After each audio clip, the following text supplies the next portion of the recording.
This Sunday, August 24th, we have ourselves a wrestling double header. Of course, double headers, you normally think of sports like football, but this time it's Forbidden Door and NXT Heatwave. And of course, it is going to be absolute chaos for both of these shows. As I'm a wrestling fan, of course, I know as you are, and that's why you're sitting here listening to our thoughts about this shows. I'm really looking forward to this. Of course, we do know that Forbidden Door starts at 1 p.m. Eastern Time, while NXT Heatwave starts at 6:30, 7 o'clock Eastern Time as well. So we know there's going to be a little bit of a meet in the middle when it comes to which matches are going on during which times. So that's going to be the only predicament for me on kind of where we're at in the Forbidden Door card and where we're at with the start of the Heatwave card. But either way, both of these cards are built, I think, in my opinion, greatly.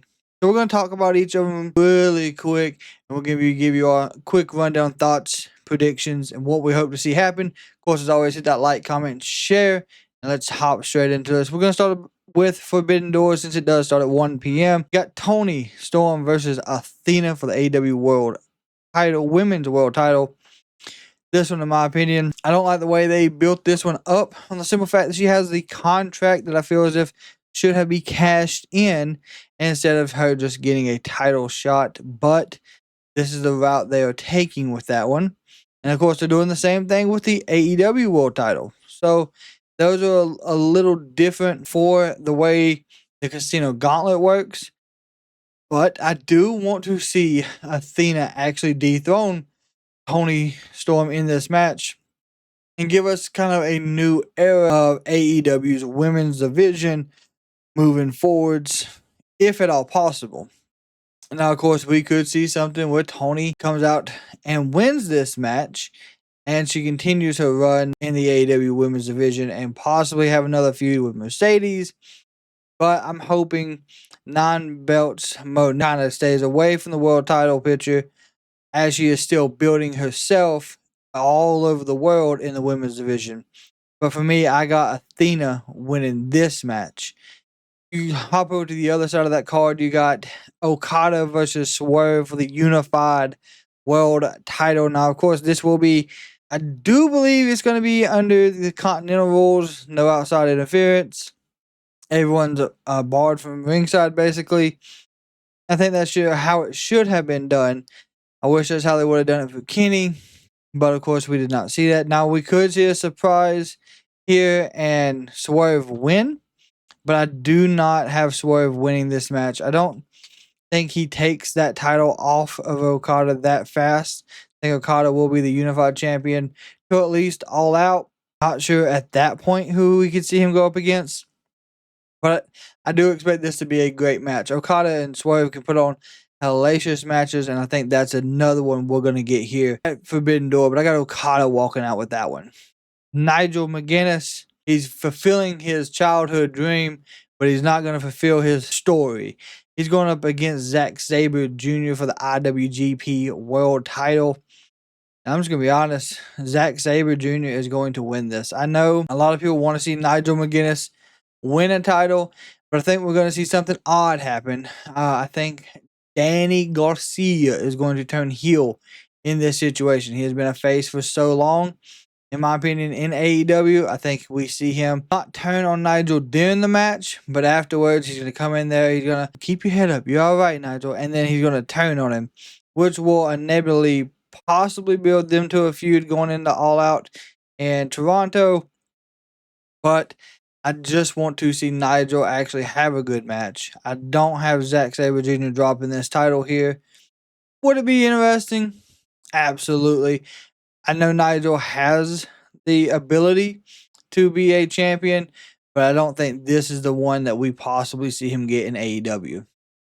We're going to talk about the Fatal 4-Way. You got Mercedes and Moné representing AEW. Got Persephone representing CMLL. We got Alex Windsor also representing AEW.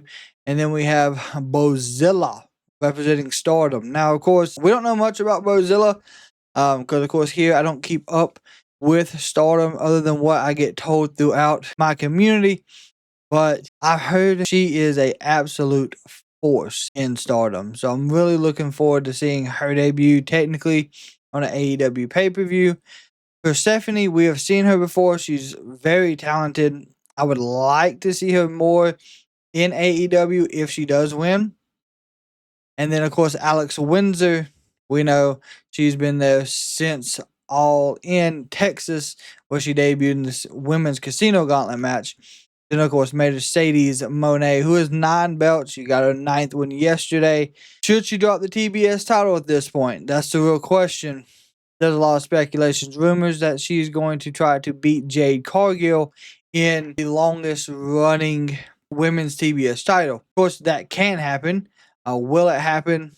I don't know.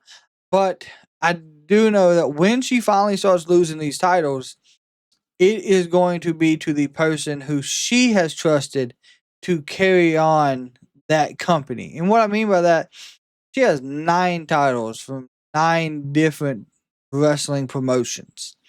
So when she finally does say, okay, I'm going to drop the title, you're going to be the one that I feel as if can do this moving forwards. And that's what we're going to see. Now, will that be Alex Windsor? Will that be Persephone? Will Bozilla get an actual contract and come over to AEW? That's the question. I don't see that happening. The only one I could possibly see winning just because of the momentum they've had would be Alex Windsor. I would like to see Windsor win the title. I think she's had a good start. Partner with Toni. Toni has kind of taken her under her wing.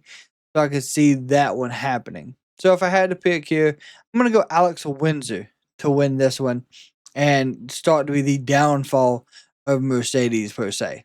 You do have the TNT title. You got Kyle Fletcher going up against Takahashi, I think is how you say his name. And I do apologize. I am newer also to the New Japan Pro Wrestling stuff with AEW. So if I pronounce that wrong, please do not destroy me in the comments. But Kyle Fletcher, of course, beat Dustin Rhodes on Collision for the title. And I don't see Kyle dropping this title here at all. This is going to be a great match because from what I've seen this past Wednesday, who he is going up against is extremely talented. Now, do I know much about him other than that?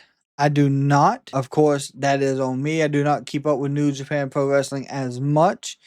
But Kyle Fletcher will be walking out as your world champion for the TNT title.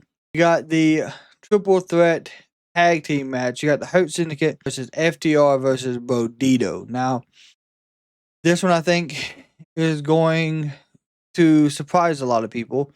For me, I would like to see Brodido take the titles off of the Hurt Syndicate, but I think they're going to drop them to FTR. And I think the way it happens is they do not take the pinfall. FTR will pin Brodido, setting up a possible rematch. Now, from what I understand, they stated that there was supposed to be some type of match where FTR was involved with the Hurt Syndicate a while back. Didn't happen. Don't know if that was on the creative side, but I really would like to see Brodido take this. I think it's time for Brody King to have a title, and this would be absolutely where I'd set that up at. Give me Brodido and the new tag team champions. You got Hope and Christian versus Kip Sabian and Killswitch with Mother Wayne in a tag team match. I was really looking forward to the Nick Wayne Christian feud walking into this one. Of course, Nick Wayne is now injured. So in Killswitch, is that a good replacement? I'd say it works. Though Killswitch, we did not expect to have back so soon. I know I say soon when he's been out for over a year, but he had a life-threatening pneumonia situation. So I was not looking forward to him being back this soon. He is back, and I hate he's back where he is because I do not see them putting Killswitch and Kip Sabian over in this situation on the simple fact that Hope and Christian are more than likely going to be pushing for All Out.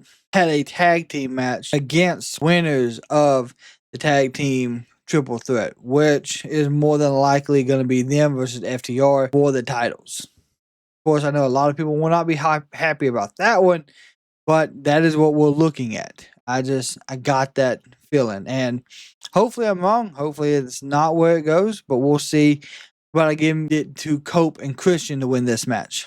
Got the lights out, steel cage 5-on-5, Team Darby versus Team Moxley. This is going to be absolute chaos. I don't even think I can give you a true prediction on what's going to happen here. What I do know is that there is going to be chaos. Moxley's going to be busted open. Darby's going to do some wild shit. There's going to be people hurt after this, more than likely. And it should be the end of this feud between Darby and Mox. But it's going to be chaos. I know Kenny's not 100%. Will's not 100%. Moxley, he probably isn't 100% either. Claudio's had some time off. We don't know why. Don't know what's going on there. But either way, I'm ready for chaos. Lights out. We know what that means. No rules. Not required to be responsible for anything. Kind of like we're seeing with Hangman and Swerve. I'm expecting there to be a lot of people that are wearing the crimson mask, as they would say, and be absolutely hurt, unfortunately, after this match. But give me Team Darby walking out. We do have what should be the main event in the AEW World Championship match between Hangman and MJF. This match has had great build-up. They have sold this one perfectly over the last several weeks, and I do believe that thanks to MJF and his new stipulations, DQ, you can win the title, count out, you can win the title. It's very different, but I think that's where we see Briscoe become a factor. Briscoe will get involved in this match in some way or fashion and cost MJF that title. He'll attack Hangman. He'll do something that throws the match off. But that is when Max will initiate his contract and then win the title. I don't want to see him win the title so quickly, but I think that's the possibility we're going to see going forwards. And if that's the case and Shelton and Bobby lose, then that's Bobby's going to go after MJF for the world title. On the other side of that, Hangman may not lose the title, and we may continue to have Max with his contract holding out for a few more months. My opinion, I want to see Hangman win this match over MJF walking into Toronto as our AEW World Champion. Now, of course, that is the AEW side of this. Let's talk really quick about this fantastic NXT card that they have built for us as well in NXT Heatwave. You have the tag team titles of Hank and Tank versus Dark State. We don't know which members of Dark State we're going to get, but I think it's safe to say we're going to have Dark State walk out as tag team titles. They have proven themselves a lot over the last several weeks. But the question is, will it be deal for them to be tag champs? Because they still got that attack everybody. So are they going to go to TNA and do this? Are they going to defend them there? I hope so. I hope they put the title on Dion Lennox and Osiris. That's exactly what I'm looking forward to in this match. New tag team champs. We got Lola Vice, Jada Parker, and Kalani Jordan in a triple threat match. Technically, the winner of this gets #1 contender shot at JC Jane for that NXT title. All three are very deserving. We know Lola just re-signed a contract with them, so that's fantastic. Jada Parker, I think, is main roster material. Kalani Jordan, she's on her way there as well. And to be perfectly honest with you, I would like to see Kalani Jordan win this match. I think she's the only one that has not had that opportunity. I know she was the first women's North American champion. So why not give her that push? Lola had the opportunity with her breakout contract that she won. Of course, that did not cash in correctly. I do believe Jada Parker had an opportunity as well here recently. Could be wrong as well on that one, but she is very deserving to win the title. So technically, any three of these options is great, but give me Kalani Jordan. You got the mixed tag match of Ethan Page and Chelsea Green versus Tavion Heights and Tyrus May Steele. Of course, they have built this up as Canada versus the United States. And honestly, it's been a great build. Chelsea and Ethan working together have been fantastic, especially last week against Tavion and Tyra. I would honestly be okay if we seen Ethan Page and Chelsea Green win this, just because of the character work they've been having. But I feel like they're going to put over Tavion and Tyra in this one, which is okay as well. Both deserving of it. Tavion has broke away from the No Quarter Catch crew. Tyra, this is her first premium live event since winning the LFG show. So I'm really looking forward to what she has moving forward inside the WWE. But give me Chelsea Green and Ethan Page. Jordynne Grace versus Blake Monroe. There's not much you can say here for this match, and I don't mean that in like a bad way, but this is a true hatred style match. Blake Monroe kind of used Jordynne Grace to get the spotlight. Then he went through the whole thing of talking about her past, and Jordynne Grace is absolutely bent out on getting revenge and hurting Blake Monroe. And I think that's what's going to happen. I do not see them giving Blake Monroe the win at Heatwave. I think we see Jordynne Grace get a good win at NXT Heatwave, getting revenge over Blake Monroe, and then pushing back towards the title, even if it's the Women's North American at this time. JC Jane will defend the Women's Knockout title against Ash by Elegance and Masha Slamovich in a triple threat match. I really like the idea of TNA and NXT working together. I do not like the idea of NXT having all the main titles. So, what I have to see here is a fantastic match by all three of these women. We know it's possible. We know they're capable of it. But what I think they should do is give this title to Ash by Elegance. That is my only thought. We should see Ash by Elegance be the Women's Knockout Champion after this match. Masha Slamovich, I feel like she's had the title. She's been there. But I think Ash is very deserving as well. She's got two proteges underneath her, and Ashley and M, or Heather and M, sorry. And they are doing great as your Women's Knockout Tag Champs. So let's move Ash up, give her that big TNA Women's Knockout Champion that she deserves. Our main event, Yvonne Evans representing North Carolina versus Oba Femi for the NXT title.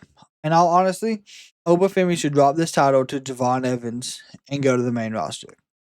Yvonne Evans is extremely talented. Yvonne Evans has everything it's going to take to be a champion. He is ready, in my opinion, and Oba's ready for the main roster. Yvonne Evans has put in the work. He's shown he can do it. I would not be surprised if this coming Sunday they decide to put the title on him. Now, a lot of people would be shocked and surprised, but for me, he is ready. I honestly believe that. So I'm taking Yvonne Evans to be your NXT champion walking out of Heatwave. Now, that is my thoughts and predictions on both Forbidden Door and Heatwave. These are your fantastic cards that we're going to have. Of course, as always, join us this coming Sunday. Give us your thoughts, predictions, and comments below. Of course, as always, Kraken Community Wrestling fans, have a fantastic day.